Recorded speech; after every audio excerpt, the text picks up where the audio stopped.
My name is Ben Riddleberger. I'm one of the owners here at Houseworks. We've been open for 8 years, and I've been in the business for 20 years. Hi, I'm Nadia Subran of Aiden Design. I have a custom kitchen design firm in Bethesda, Maryland. I'm David Mitchell. I'm an interior designer from Washington, D.C., and lucky enough I get to work all over the country. One of the great things about working all over the country is finding places like Houseworks here in Baltimore. I have personally used Salvage over the years, going back to when I first started in the business working for remodeling firms up in the New Jersey, New York area. And I have beautiful pieces that I have personally salvaged from old job sites. So here we are at Houseworks. I think you're really going to like this place. Oh, fantastic. It has great stuff, and I think it's perfect for our clients.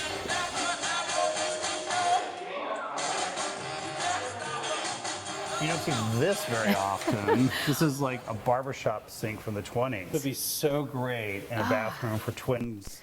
That's so funny. I've got 2 clients right now that have twins. But what a gorgeous focal piece, you know, like in the middle of a bathroom, kind of as a free space. Yeah, wouldn't that would be... And you could always sort of retrofit it, like take this away and do some kind of mirror on a stand. Right. You know, which would be a great way to do it. I don't know whether these could probably be restored, but there's plenty of fixtures you could use here. You would take someone that understood the personality of this to put it in their house also. When I propose something like a salvage piece to a client, sometimes they're caught a little bit off guard. They're expecting it to be something new. But usually we've had a conversation before and said, you know, do we want to integrate something into this? But sometimes you have a client that's not into salvage, but you find the perfect thing for them.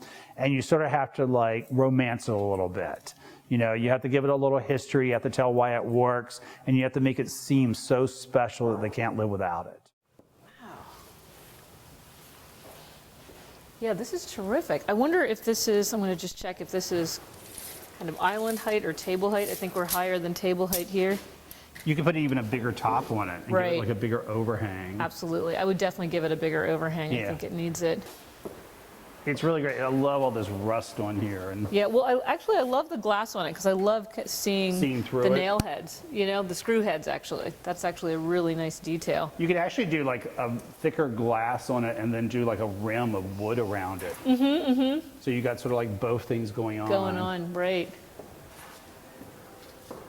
Look at these old schoolhouse lights up here. Oh, yeah. Like 5 different ones that would look amazing running down a hallway. Those would.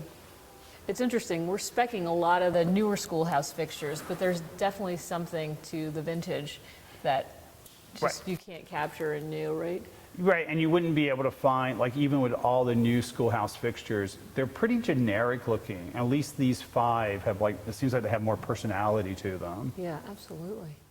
For the most part, we don't just knock on prospective demolition sites. We've developed relationships with demolition contractors over the years. They've gotten a lot savvier. It's no longer just the profit that's made from tearing the building down and recycling the metal. It's also, is there a secondary market besides the scrap market?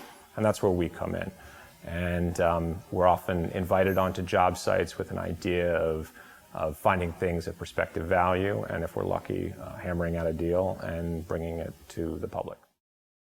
Right. This is pretty amazing. Wow, check this out. It's also from the Hershey Chocolate Factory, I hear, and it was in the locker room. And what makes it unusual is like the top of it's maple, so it has a light finish instead of a dark finish. Dark finish.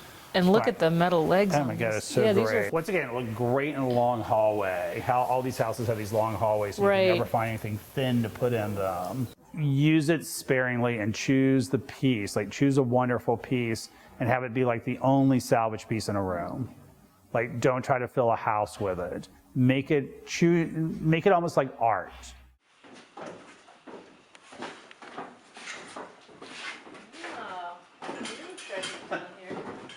Even more to see. This is really pretty. It's a really interesting piece. Yeah. And because it's wood, a lot of people would hate me saying this, but if you took this and painted it, it become like a center point in a living room. Well, I think also too, if you painted it, it would give it this kind of crispness to Yes. it, which I think can make it feel a little bit more modern. Yeah, and most people would take this and paint it like the color of the trim of a Right. house, like paint it a ivory or paint it a white. But if you actually took it a little further and painted it like a pale gray, Yeah, that would we give it love like grays. a really modern kind of look to it. So, I also think because of the scale of it, it could be really nice like in a master bedroom. oh, definitely. So, and also with that mirror inlay, Yeah. could be a really beautiful bedroom piece, around a small gas fireplace or Yeah, something. and you would be can't really pretty. see it, but the legs are really pretty. They have this beading on it that matches that, that matches that. So it's a really gorgeous piece. Yeah, it looks like it's in beautiful condition. Yeah, just a little damage up there that can easily be repaired. That's another thing about painting something. You can repair things a lot easier. Like there's a little side piece of molding here, but this is just a simple molding you can find. Right. Put it there and then paint the whole thing. Yeah, that would be a pretty easy Yeah. fix. Great. The salvage business, I think, like the antique business in general, has changed and evolved over time. There was a time not that long ago where there seemed to be more of a celebration of craftsmanship. It still exists, but a lot of that material is not available. It's on buildings that are being preserved, thankfully, or it's on buildings that no longer exist. And so we're always looking for what's around the corner. And with industrial salvage, I think a lot of the people who worked around these objects would take great amusement from the fact that we have elevated and celebrated them. And while there is intrinsic quality in the work that they did, it is not art in the sense of, in a sort of a traditional sense.